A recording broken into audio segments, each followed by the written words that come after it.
정부는 대구 경북 지역 환자들을 최대한 보호하기 위해 생활치료센터를 신속하게 늘려가기 위한 모든 노력을 기울이고 있습니다. 대구시 등 지방자치단체에서도 보다 적극적으로 생활지원센터 확충을 위한 노력이 필요하다는 점을 거듭 당부드립니다.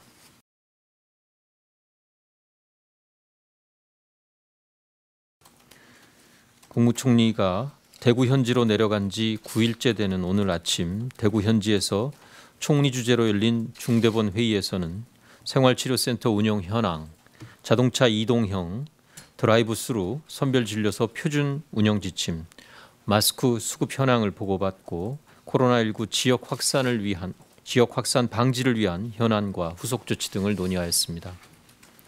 정세균 총리는 대구에서 7번째로 열린 중대본 회의를 주재하면서 의사와 간호사 등 의료인분들과 소방관, 군 장병 등의 사명감과 헌신에 대한 감사의 뜻을 전하였습니다. 또한 치료체계 개편을 통해 경증 환자들이 생활치료센터에서 보호를 받고 중증 환자 치료를 위해 의료 자원을 신속하게 집중하는 것이 중요하다고 강조하였습니다. 이와 함께 마스크 구매를 위한 줄서기 등 국민의 불편을 줄일 수 있는 실질적 방법을 마련할 것을 지시하였습니다.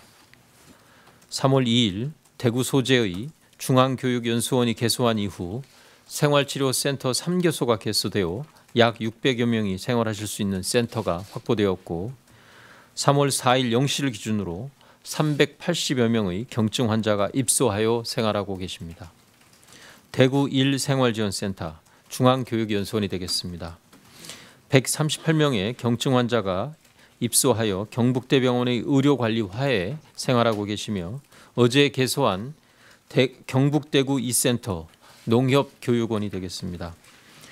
고려대학교 의료원의 지원하에 235명의 경증 환자가 입소하여 있습니다. 오늘 오전부터 영덕 소재의 삼성인력개발원 경북대구 1센터에는 210명의 경증 환자들이 입소하실 계획이며 삼성의료원의 의료 지원 하에 생활하시게 될 예정입니다.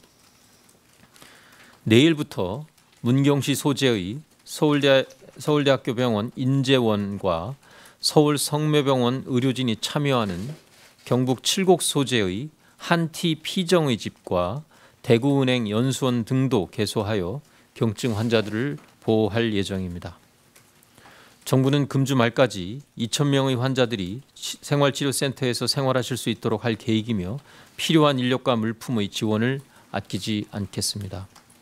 정부는 대구 경북 지역 환자들을 최대한 보호하기 위해 생활치료센터를 신속하게 늘려가기 위한 모든 노력을 기울이고 있습니다. 대구시 등 지방자치단체에서도 보다 적극적으로 생활지원센터 확충을 위한 노력이 필요하다는 점을 거듭 당부드립니다.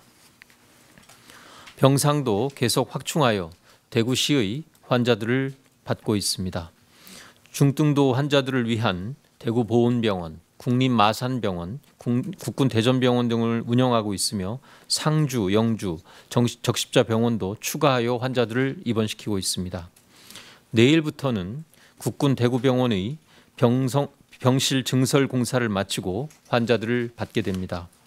국군대구병원은 100병상 규모의 병원이었으나 확진 환자 치료를 위해 긴급하게 303병상 규모로 확장하였습니다. 국군대구병원은 음압시설을 갖춘 감염병 전담병원으로 중등도 이상의 환자 치료를 위해 운영될 것입니다.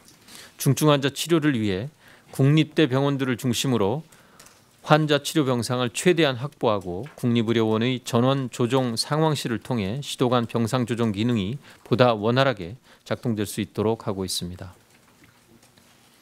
다음은 청도 대남병원 확진 환자 치료 현황에 대해서 설명드리겠습니다.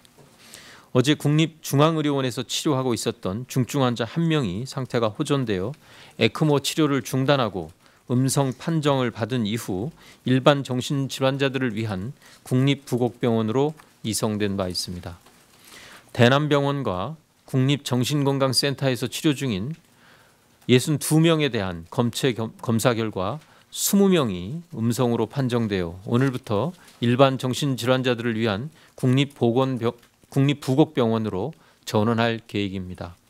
내일까지 청도 대남병원의 환자들을 국립정신건강센터로 모두 전원 이송할 계획입니다. 자동차 이동형 선별진료소 드라이브스루 진료소 지침에 대하여 설명드리겠습니다. 현재 48개가 운영 중인 자동차 이동형 선별진료소 표준 운영 모델을 마련하여 지자체에 제공할 계획입니다. 일반 선별진료소는 시간당 2건, 하루 20건 정도의 검체 채취를 하는 데 비하여 자동차 이동형 선별진료소는 소독, 환기 시간을 절약함으로써 시간당 6건, 하루 60건까지 가능합니다. 또한 검사 대상자가 차량에서 내리지 않아 대기자나 의료진의 교차 감염의 우려를 낮출 수 있는 등의 장점이 있습니다. 이번 지침에서는 운영 방식과 인력 구성, 공간 조건, 고려 사항 등이 포함되어 있으며 현장에서 도움이 되기를 기대합니다. 다만 그 몇 가지 염려되는 부분에 대해서 어제 보도 자료를 통해서도 저희가 가짜 뉴스나 그릇된 뉴스들이 현장에서 일하시는 어렵게 일하고 계신 특히 의료진들의 사기를 매우 저하시키고 또 이것이 이제 방역에 종사해야 되는 인력들이 이 업무의 혼선을 초래하게 되는 그런 우려들이 있다라는 점도 말씀드립니다. 또 저희가 신속하게 정보를 공개하다 보니까 다소 이견이 있었던 부분이나 조금 더 조정이 필요했던 부분까지도 가능하면 먼저 밝히다 보니까 최후 확정되는 과정에서 부처 간의 엇박자다 또 혼선이다 이런 지적들이 있는 것도 사실입니다. 저희가 그러한 내용 그런 부작용을 감수하면서도 이렇게 말씀드리는 이유는 최대한 정확하고 신속하게 정부의 입장이나 움직이는 동향을 국민 여러분들께 알려드리기 위한 이러한 취지라는 점을 이해해 주시기 바랍니다. 직접 대구시 의사의 자원봉사자 100여 분이 지금 현재 집에 대기하고 있는 분들한테 직접 전화를 해서 증상을 확인하고 그다음에 나이라든지 기저질환 여부 이런 부분들을 총괄적으로 평가를 해서 중증도 분류를 하고 있습니다. 이것이 대구시 전체적으로 공통적으로 사용을 하는 거고요. 그래서 보건소와 대구시가 다르다라는 것은 대구시 같은 상황에서는 적용이 되지는 않습니다. 보건소에서는 중증도 분류를 하기 어려운 상황입니다.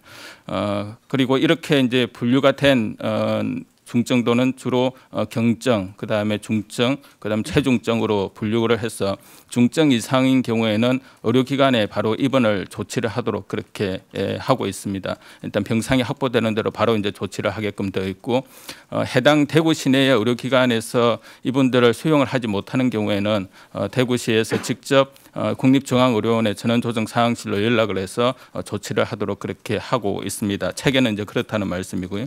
그리고 이제 경증인 경우에는 특히 연세가 있으신 경증 분들은 일단 생활치료센터로 우선으로 이송을 하는 것으로 되어 있고 비교적 이제 30, 40대 젊은 연령층 같은 경우는 조금 기다려서 생활치료센터로 이송을 하는 그런 데 시스템으로 되어 있다라는 말씀을 좀 드리겠습니다.